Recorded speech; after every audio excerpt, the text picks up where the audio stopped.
Hands up in the air, we put our hands forward. Edward Labor and Daniel Anderson say they were just asking an officer how to get out of the area. No way was I showing any kind of anger, any kind of aggression. And the officer, without giving us any further instructions, just started shooting at us. Neither one knew each other. They just happened to be by Gentle Ben's when they say the officer unloaded on them. I have wounds both here and there, and you know, the only way you can really get that is if your hands are actually suspended in the air.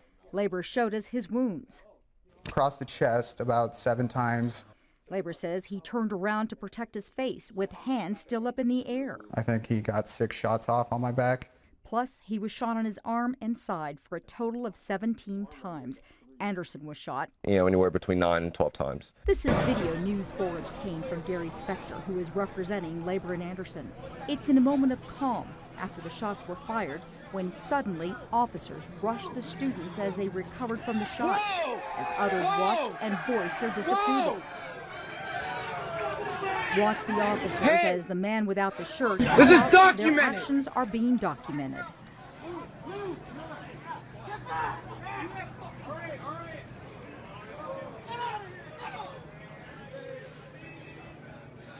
Hide behind your guns! It's outrageous. And it was excessive force.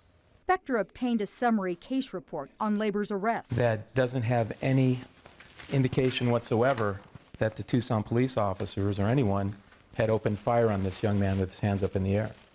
The irony of this incident, 24 hours prior to Labor's arrest, he was sitting next to a Tucson police officer representing the city as a prosecutor. He's a CPA, he's a docile, great kid, and he's about to take the bar exam. This is the antithesis of somebody that would get involved in something like this and provoke the police. I'm a double major in political science and psychology and a minor in pre-law. Labor was charged with unlawful assembly, and Anderson was charged with disorderly conduct. Spector says he hopes to get those charges dropped, and he says he wants to hold TPD accountable for their actions. Lupita Murillo, News 4 Tucson.